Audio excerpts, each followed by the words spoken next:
বিদ্যালয়ে বন্দুক নিয়ে হাজির দশম শ্রেণীর দুই ছাত্র, গ্রেপ্তার করল পুলিশ।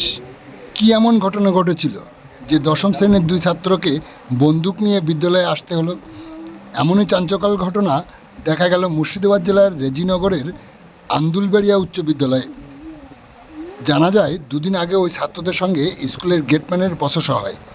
গেটম্যানের ওপর ক্ষিপ্ত হয়ে বন্দুক নিয়ে বিদ্যালয়ে হাজির হয় দশম শ্রেণীর ওই ছাত্রদ্বয়, নাম সন্তু ঘোষ ও অনির্বাণ ঘোষ। খবর পেয়ে বিদ্যালয়ে ছুটে আসে রেজিনগর থানার পুলিশ। বাজেয়াপ্ত করা হয় আগ্নেয়াস্ত্র এবং ছাত্র দুজনকে আটক করে থানায় নিয়ে যাওয়া হয়। তবে প্রশ্ন উঠেছে, ছাত্রদের হাতে বন্দুক এলো কীভাবে? আর সামান্য বচসার পর শটান বন্দুক হাতে স্কুলে হাজির হওয়ায় অভিভাবক এবং শিক্ষক মহলে চিন্তার ভাঁজ পড়েছে। এই ঘটনাকে কেন্দ্র করে কি বলছেন প্রধান শিক্ষক, শুনতে আমাদের সাথে থাকুন, চোখ রাখুন।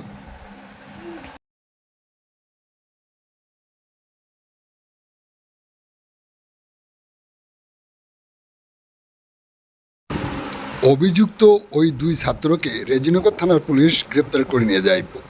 তারই প্রতিক্রিয়া দিতে গিয়ে কি বললেন অভিভাবক? ছাত্র, বর্তমান রানিং ছাত্র, আজকে ছেলে স্কুল এসেছিল।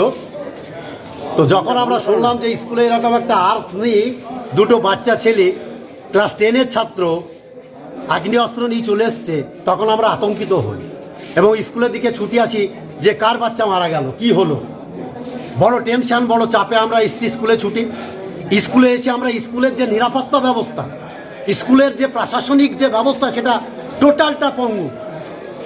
এটা আমরা খুব দুঃখজনক গার্জেন হিসেবে যে আমার ছেলেকে স্কুলে পাঠাবো, সেই নিরাপত্তা নেই।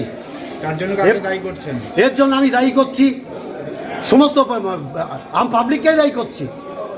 স্কুলের যে ডিসিপ্লিন, সেই ডিসিপ্লিনটা ভঙ্গ হচ্ছে।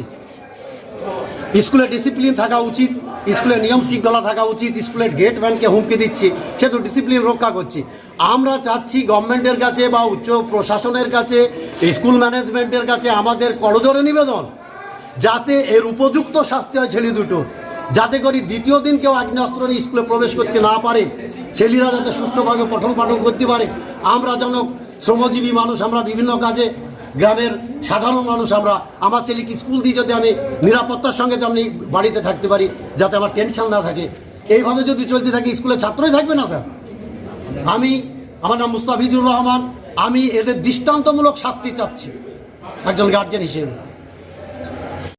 যেটা জানা গেল, এটা ওই রকম শিক্ষা গাফিলতি বা টিচারদের কোনো গাফিলতির ওপর নির্ভর করছে না।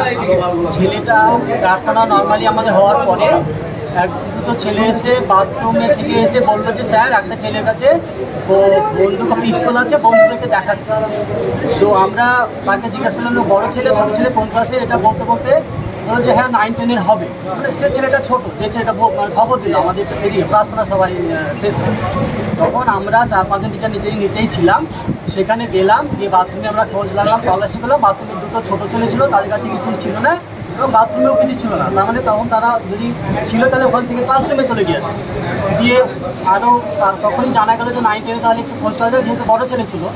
দিয়ে আমাদের অনেক স্যার, 7-8 জন স্যার মিলে 9 এবং 10 ঘরে যাওয়া হলো। দোতলায় গিয়ে বেশ 4-5 জন টিচার খুঁজতে আমি পেছনেই ছিলাম, আমার আগে আরও 4-5 জন টিচার ছিলেন। আমি পৌঁছানোর আগেই তারা 10-এর একটা ঘরে একটা ছেলের হাতে ওই মানে তল্লাশি করতে গিয়ে ওই পিস্তলটা পাওয়া যায়। তো আমি পৌঁছানোর আগে তারা ছেলেটাকে ধরে বকাঝকা করছিল। আমি মিনিট খানেকের মধ্যে এখানে পৌঁছালাম। তো ছেলেটার হাতে পিস্তলটা ছিল, স্যার পিস্তলটা নিয়েছিলেন। আমি বললাম যে কাউকে মারধর করতে হবে না, এটা যেহেতু পিস্তল, তোর অফিস ঘরে নিয়ে চলো, জিজ্ঞাসাবাদ করা হোক, ম্যানেজিং কমিটিকে ডাকা হোক এবং ম্যানেজিং কমিটির সিদ্ধান্ত যদি নেয় পুলিশ প্রশাসনকে খবর দেওয়া হবে। দিয়ে এবার ওই দোতলার পাশে বিল্ডিং, মানে এপিএসের পেছনে বিল্ডিং থেকে ওই হেড স্যারের ঘরে তাদেরকে নিয়ে যাওয়া হলো ছেলে দুটোকে। প্রথমে একটা ছেলেকে যার কাছে পাওয়া গিয়েছিল, সেই ছেলেটা বললো যে আমার নয়, অন্য একটা ছেলে। তখন তাকেও ডাকা হোক। আমি সেখানে পৌঁছানোর পর তাদের নাম ঠিকানা থেকে লিখলাম, বাবার নামও লিখলাম এবং বললাম যে কোন ছেলেটার কাছে কার এটা, যে ছেলেটার কাছে ধরা পড়েছিল সে বললো এটা আমার নয়, ওই ছেলেটা।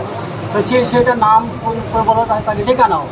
যে তাকে ডেকে আনা হলো এবং সে ছেলেটা অস্বীকার করলো না, বলছে হ্যাঁ এটা আমার। আমি বললাম কোথায় পেলি, কেন নিয়ে এসছে? বলে আমার মামার বাড়িতে পুরনো ঘর পরিষ্কার করতে গিয়ে আমি পেয়েছি, বন্ধুদেরকে দেখানোর জন্য নিয়ে এসেছিলাম। এবার আমরা তার কাছ থেকে সেটা নিয়ে টেবিলে রেখে দিয়েছিলাম। তারপরে এদিকে আমি সঙ্গে সঙ্গে ম্যানেজিং কমিটির প্রেসিডেন্টকে ফোন করি এবং তাকে বলি যে আপনি অন্যান্য কমিটির মেম্বারদের নিয়ে আসুন, যেহেতু এটা একটা বড় ব্যাপার হতে পারে। দিয়ে ওইখানে আমি অপেক্ষা করতে থাকি এবং এর মধ্যে ম্যানেজিং কমিটির প্রেসিডেন্ট এসে পড়েন এবং তিনি বলেন হ্যাঁ আমি পুলিশ প্রশাসনকে জানিয়েছি, এই হচ্ছে ব্যাপার। এরপরে ছোটোবাবু আসেন কিছুক্ষণ করে, তিনি ওই পিস্তলটা আমাদের টেবিলে রাখা ছিল হেডমাস্টারের ঘরে, তাকে দেওয়া হয়। আমরা যেহেতু পিস্তল সম্বন্ধে আমরা কিচ্ছু জানি না, অজ্ঞ এর ফাংশনিংও জানি না, আমরা কিছু হাতও দিইনি, ওখানে রাখা ছিল। ছোটোবাবু এসে প্রথম ওটাকে হ্যান্ড ওভার আমরা করে দিই এবং উনি ওটা নিয়ে নেন। এই হচ্ছে ঘটনা। এবার কেন নিয়ে এসেছিল, কী ব্যাপার, টিচারদের বিরুদ্ধে কোনো ক্ষোভ, এসব কিছু ঘটনা নেই। এটা সে কৌতূহল, তাকে সে যেটা বলছে যে দুটো ছেলের কাছে পাওয়া গেছে যে বন্ধুদেরকে কৌতূহলবশত দেখানোর জন্য নিয়ে এসছে। এই হচ্ছে ঘটনা। কটা পিস্তল ছিল? একটাই কি ছিল না আরেকটা ছিল? একটা। ওর মধ্যে ফাঁকা ছিল না গুলি ছিল? তা আমরা তো ফাংশনিং জানি না, আমি বললাম ছোটোবাবু এসেছিলেন, তার হাতে হ্যান্ড ওভার করে দিয়েছি, এটা ছোটোবাবুই বলতে পারি। আচ্ছা, আপনাদের গ্যাটম্যানকে আপনারা বলবে। হ্যাঁ, যেহেতু এটা একটা আগ্নেয়াস্ত্র এবং ক্লাসরুমে ধরা পড়েছে, সেহেতু আমরা পুলিশকে জানিয়েছি এবং পুলিশ এসেছেন এবং আইনের যে বিষয়গুলো রয়েছে, জিজ্ঞাসাবাদ কেন নিয়ে এসছে, কোথা থেকে পেয়েছে, এগুলো পুলিশের কাজ, সে পুলিশ করবে, আমাদের হাতে কিছু নেই। একটা বড় বিষয় আছে যেখানে হচ্ছে 18 বছর না হলেও কোনো কেস হবে, সে বিষয়টা আপনি ভালোই জানেন। দাদা জলটা লাগান একটু লাগান, সেটা আপনি কি বলবেন? সে পুলিশ জুভেনাইল বা তাদের যা নিয়ম আছে সেই নিয়ম অনুযায়ী কাজ করবে, এটা আমার বলার কিছু নেই। যা আইন আছে সেই অনুযায়ী করবে। আগামী দিনে স্কুলের প্রোটেকশনের জন্য কি চাইছেন আপনি? বিশেষ করে আমাদেরকে ছাত্রদের প্রেয়ার লাইনেই তল্লাশিটা করতে হবে, যে কেউ আনওয়ান্টেড কিছু কেউ নিয়ে আসছে কিনা, বা যদি সে ক্লাসরুমে ব্যাগের মধ্যে লুকিয়ে রাখে, সেটা ব্যাগ ধরুন 2500 স্টুডেন্ট বা মনে 1500 যদি আসে, সবাইকে তো তল্লাশি করা সম্ভব নয়। তো আমাদেরকে ভিজিলে থাকতে হবে যাতে আনওয়ান্টেড জিনিস কেউ না নিয়ে আসে, এটা আমাদের বাড়াতে হবে তল্লাশি। আপনার নাম বলুন। আমার নাম জাহাঙ্গীর আলম, আমি প্রধান শিক্ষক।